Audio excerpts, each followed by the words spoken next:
Assalamualaikum warahmatullahi wabarakatuh. Pada kesempatan kali ini kami dari kelompok 4 akan menyampaikan hasil diskusi dari kelompok kami mengenai peran media dan teknologi dalam politik.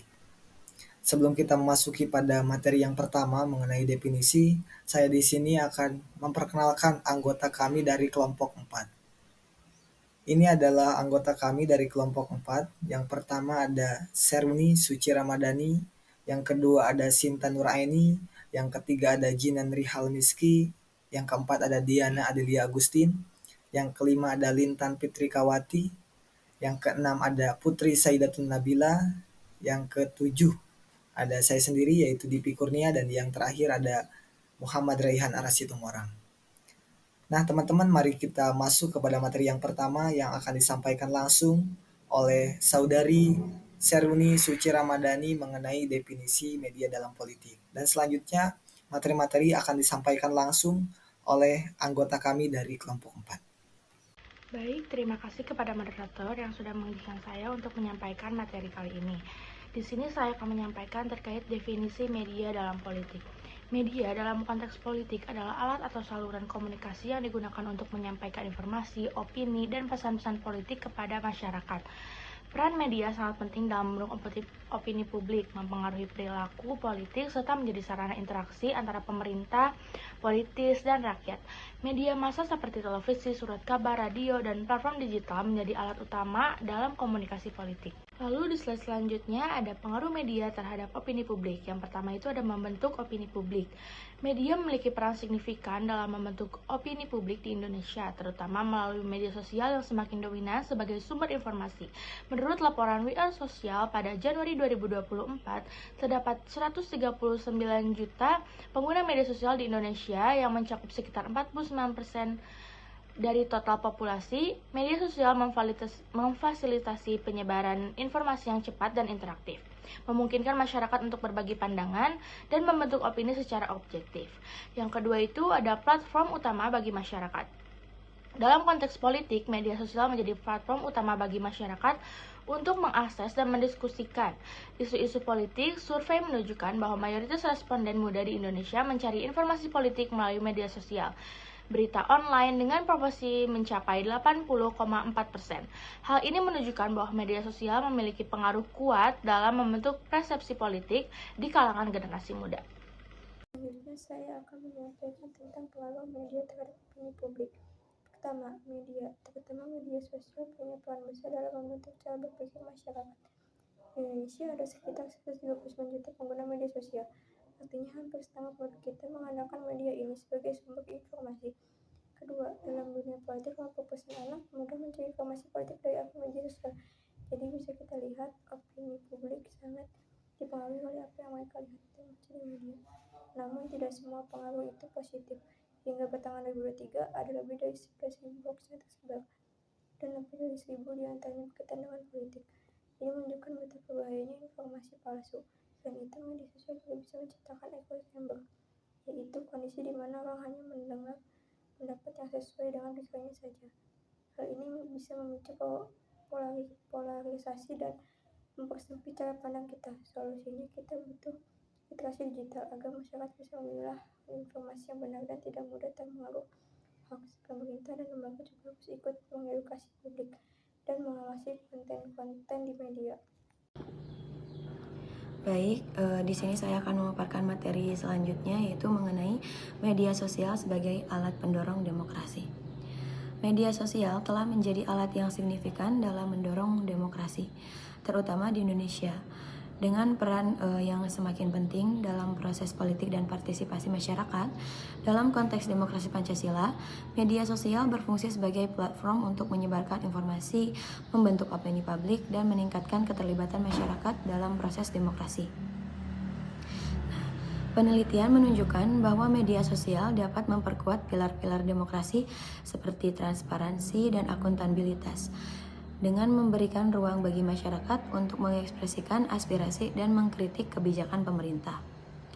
Penggunaan media sosial di Indonesia telah meningkat pesat dengan lebih dari 79% populasi dewasa aktif di platform seperti Facebook dan juga Instagram. Hal ini menciptakan peluang bagi masyarakat untuk terlibat dalam diskusi politik dan kampanye pemilihan umum.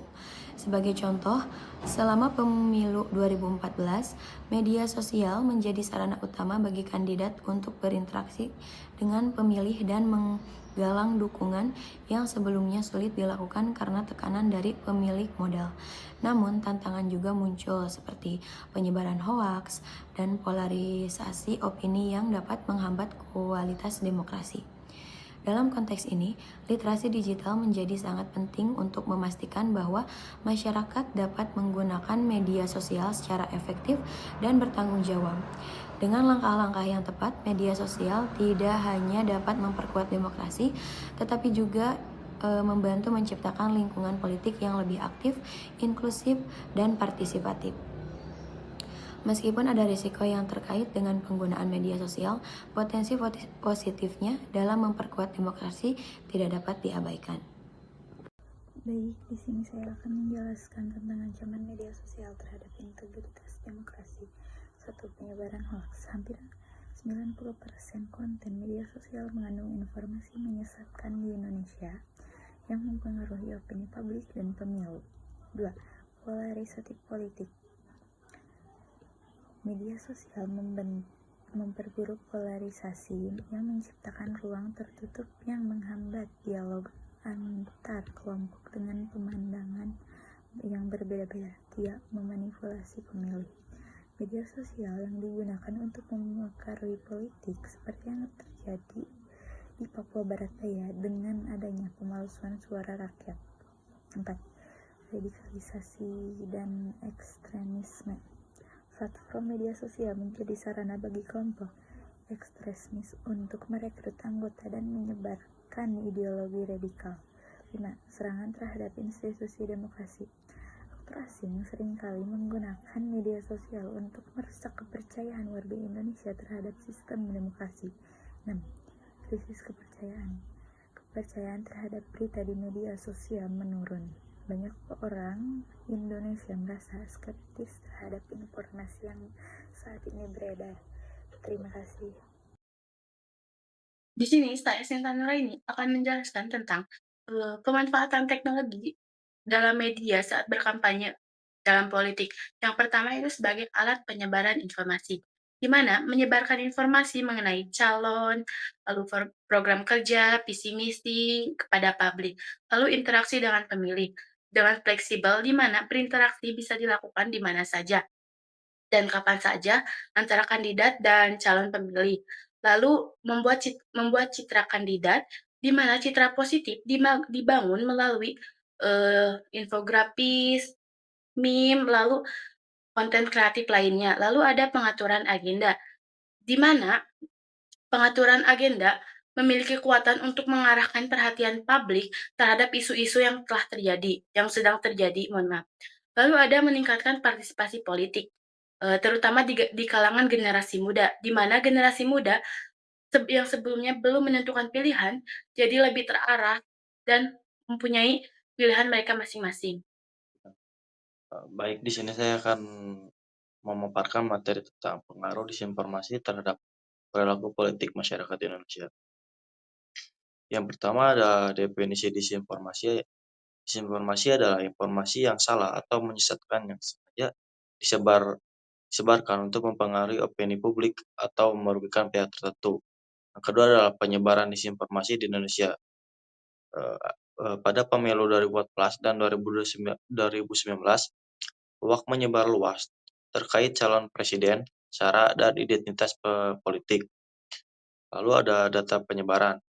25% hingga 30% informasi yang tersebar di media sosial pada pemilu 2019 adalah hoaks menurut Kominfo. Lalu ada 60% lebih hoaks politik tersebar melalui WhatsApp. Lalu ada di platform utama yaitu adalah Facebook, Twitter, WhatsApp adalah salah satu saluran utama untuk menyebarluaskan disinformasi. Yang ketiga ada dampak disinformasi terhadap perilaku politik. Pertama ada polarisasi politik. Itu meningkatkan perpecahan di masyarakat antara pendukung kandidat politik. memperburuk ketegangan sosial. Lalu ada mengubah keputusan pemilih. Disinformasi mempengaruhi pemilih untuk membuat keputusan berdasarkan informasi palsu atau hoaks. Lalu yang terakhir adalah ketidakpercayaan terhadap pemerintah dan media. Hoaks mengurangi kepercayaan publik terhadap pemerintah dan institusi politik. Lalu di sini juga ada studi kasus ya, hoaks tentang politik identitas. Isu tentang perubahan Pancasila menjadi khalifah dan penggunaan agama dalam politik. Lalu hoaks pemilu curang. Klaim bahwa pemilu dicurangi atau tidak sah yang beredar luas di media sosial. Lalu di WhatsApp pesan berantai yang tersebar cepat dan mempengaruhi persepsi publik. Lalu ada juga cara upaya untuk mengatasi disinformasi. Yang pertama adalah pendidikan literasi digital, kampanye oleh cyber kreasi dan lembaga lainnya untuk meningkatkan kemampuan masyarakat dalam memverifikasi informasi. Lalu ada juga peran Kominfo, yaitu untuk memblokir akun dan konten hoaks serta memastikan penyebaran informasi yang akurat. Lalu ada kerjasama media sosial ya. Platform seperti Facebook dan Twitter bekerja sama untuk memerangi disinformasi dengan menghapus konten yang salah. Dampak negatif hoaks atau informasi palsu.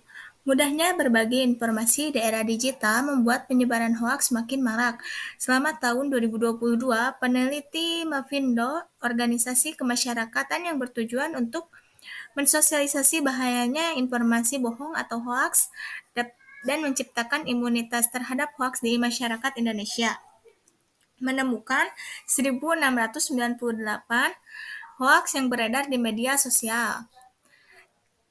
Yang pertama ada pembunuhan karakter. Dampak hoaks pemilu yang paling signifikan adalah pembunuhan karakter. Dalam konteks hoaks pemilu, istilah ini mengacu pada penyebaran informasi palsu atau menyesatkan dengan sengaja untuk merusak reputasi tokoh atau partai politik. Pembunuhan karakter dilakukan dengan menyebarkan berita bohong atau yang dibesar-besarkan yang secara negatif menggambarkan karakter, etika, atau kemampuan kandidat. Tujuannya ialah untuk menciptakan atau memperbesarkan keraguan masyarakat atau di kalangan pemilih mengenai kesesuaian individu yang dituju untuk menduduki jabatan tertentu. Yang kedua, ada ketidakpercayaan terhadap badan penyelenggara pemilu. Hoaks juga bisa melemahkan kepercayaan terhadap lembaga pemilu secara signifikan.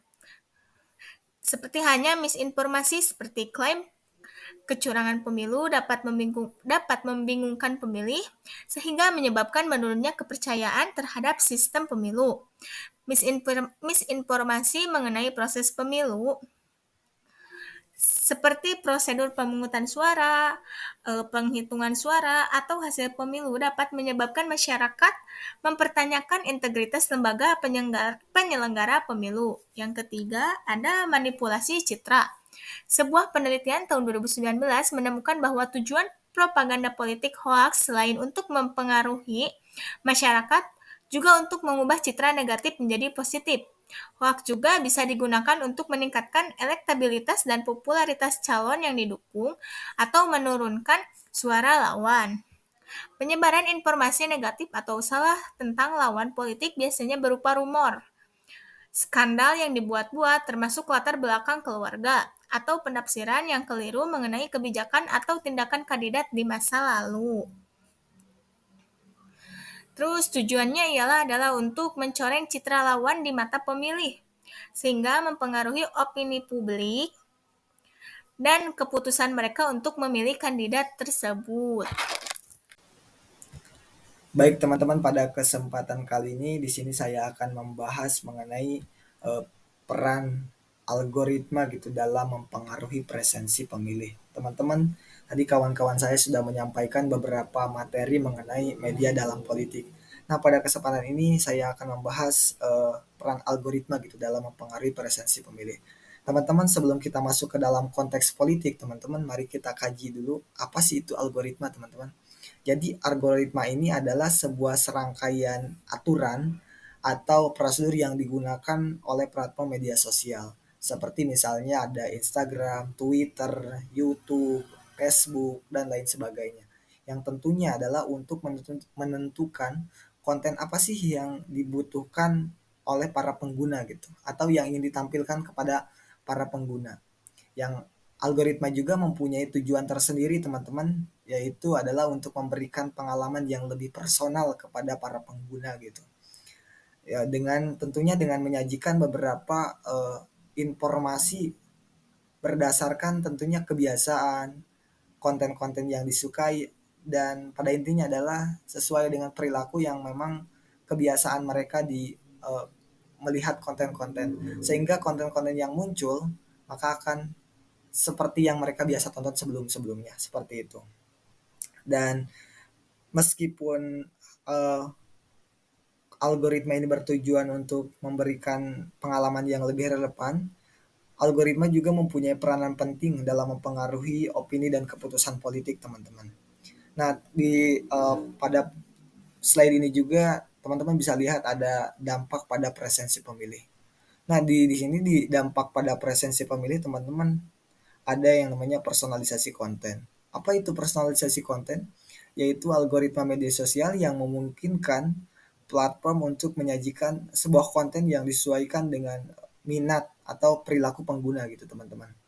Dalam konteks pemilu, teman-teman, kita bisa lihat ini berarti bahwa pemilih hanya akan melihat konten yang sesuai dengan pandangan politik mereka gitu. Sehingga ini semua cenderung hanya mendapatkan informasi yang mendukung keyakinan mereka, teman-teman. Teman-teman di sana di dampak pada preferensi pemilih di bawahnya tidak saya masukkan karena saya akan jelaskan ada yang namanya penguatan pandangan. Misalnya konten yang disukai atau dibagikan lebih sering, ya tentunya akan lebih sering muncul gitu pada pemilih gitu di media sosial. Itu semua adalah algoritma sehingga pandangan politik mereka semakin kuat tanpa mempertimbangkan sudut pandang yang lain gitu.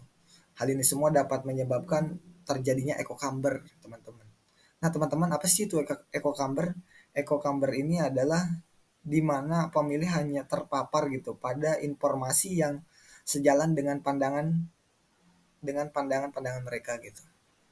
Yang selanjutnya, teman-teman bisa lihat di slide di PPT ini juga ada yang namanya micro targeting dan iklan politik gitu. Teman-teman, apa sih itu micro targeting gitu?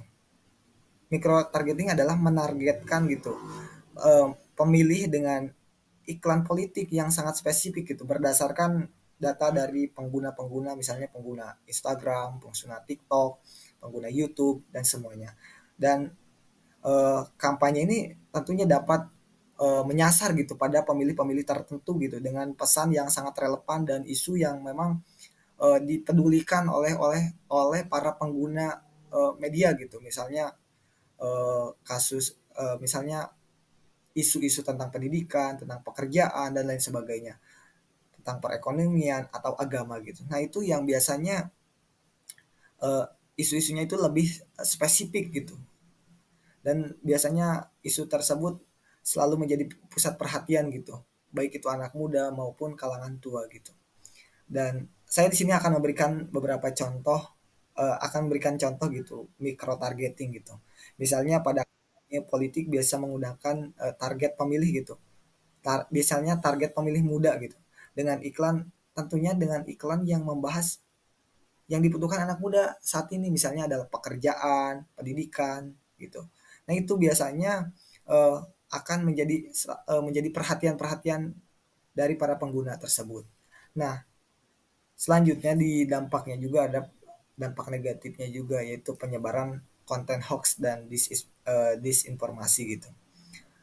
Algoritma ini juga tidak hanya berperan memberikan dampak positif, ada negatifnya juga, yaitu penyebaran hoax gitu atau informasi yang salah. konten yang menarik perhatian, kontroversial, cenderung mendapatkan interaksi yang lebih gitu. Di like-nya, bahkan di share komentarnya pun akan lebih banyak gitu. Yang kemudian diperbesar oleh algoritma. Algoritma ini juga memperbesar gitu berita-berita yang sangat kontroversial gitu. Contohnya misalnya hoax dalam pemilu gitu, berita palsu dan informasi yang menyesatkan. Biasanya sering tersebar di media sosial yang tentunya dapat um, mempengaruhi persepsi pemilih gitu terhadap calon partai-partai tertentu gitu. Gitu. Yang selanjutnya ada dampak gitu sosial dan etika gitu.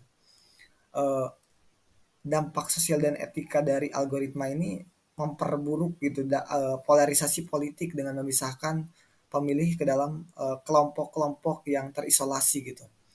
Yang tentunya hal ini mengurangi kesempatan untuk mendiskusikan masalah dengan perspektif yang seragam, yang beragam gitu, yang seharusnya penting dalam demokrasi gitu.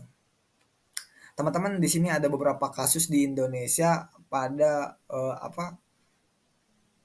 kasus gitu dari misalnya pada pemilu presiden 2019 gitu. Contohnya menggunakan micro targeting gitu dalam iklan politik gitu. Jelas teman-teman, dalam pemilu 2019 menurut berita yang saya baca gitu di beberapa media sosial juga, dalam pemilu 2019 baik pasangan Jokowi dan Ma'ruf Amin maupun Prabowo dan Sandiaga Uno ya tentunya menggunakan iklan politik yang sangat terarah gitu teman-teman. Menyesuaikan pesan dengan preferensi pemilih berdasarkan data yang dikumpulkan dari media sosial gitu teman-teman. Misalnya kampanye Jokowi yang menyoroti isu dan infrastruktur ya, sedangkan kampanye Prabowo lebih menekankan pada isu ketahanan gitu. Nah teman-teman, itu adalah contoh mengenai dari uh, algoritma dari media sosial teman-teman. Nah di sini saya akan menyimpulkan dari materi-materi yang disampaikan oleh kawan-kawan saya sampai dengan saya. Jadi pada intinya adalah media dan teknologi ini memiliki pengaruh besar gitu dalam perkembangan politik masa kini.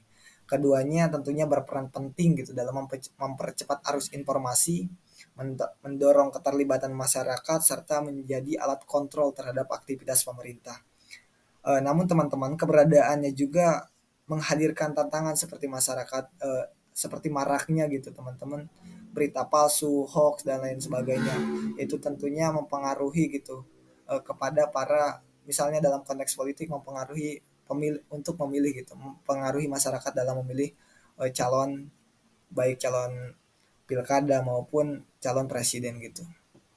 Nah teman-teman, jadi pada intinya kita sebagai anak muda ataupun mahasiswa ya tentunya harus bisa memilah-memilih berita hoax, memilah-memilih sebelum kita membagikan kepada teman-teman kita. Ya tentunya kita harus memberikan konten-konten positif dan juga menonton konten-konten positif itu agar algoritma-algoritma yang muncul ini selalu berada pada konten-konten yang positif. Mungkin itu saja yang dapat kelompok kami sampaikan. Mohon maaf atas segala kekurangannya.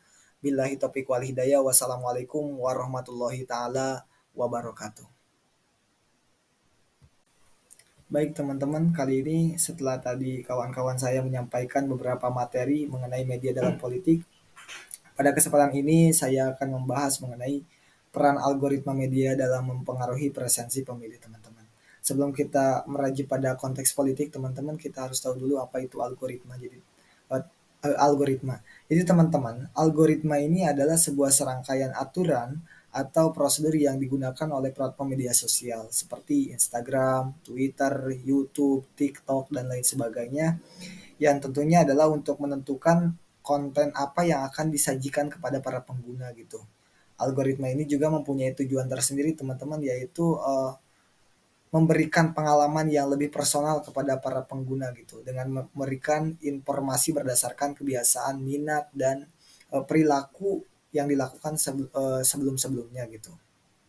Meskipun algoritma ini bertujuan untuk memberikan informasi yang relevan, tapi algoritma ini juga berperan dalam mempengaruhi opini dan keputusan pemilih teman-teman. Di sana teman-teman bisa lihat dampak pada presensi pemilih teman-teman. Yang pertama ada personalisasi konten. Jadi personalisasi konten ini adalah memungkinkan media sosial atau platform untuk menyajikan konten yang disesuaikan dengan minat atau keinginan para pengguna gitu. Nah, itu adalah personalisasi konten.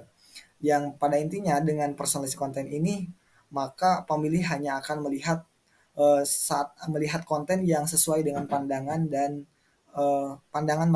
pandangan politik mereka sendiri gitu. Sehingga cenderung hanya mendapatkan informasi yang mendukung keyakinan mereka gitu. Nah, itu tentang personalisasi konten gitu. Yang selanjutnya ada micro targeting, teman-teman. Jadi micro targeting ini adalah eh, menargetkan pemilih dengan iklan politik yang sangat spesifik, teman-teman gitu. Yang berdasarkan data pengguna gitu. Dari misalnya dari Instagram, Facebook, Twitter, YouTube dan lain sebagainya. Eh, Kampanye ini dilakukan ya tentunya dapat menyasar pada kelompok-kelompok tertentu gitu. Dengan pesan yang sangat relevan dengan isu yang tentunya mereka para pengguna pedulikan gitu. Misalnya eh, isu tentang pendidikan, isu tentang ekonomi atau agama gitu. Teman-teman, di sini saya akan memberikan satu contoh micro targeting gitu dalam kampanye politik gitu.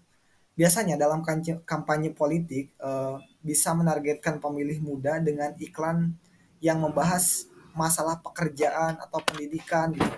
Sementara untuk memilih yang lebih tua, mereka memungkinkan menargetkan isu tentang pensiun dan tentunya adalah kesejahteraan sosial gitu. Dan yang terakhir di sana juga ada penyebaran hoax gitu. Bukan yang terakhir, yang ketiga gitu. Ada penyebaran hoax gitu dan disinformasi gitu.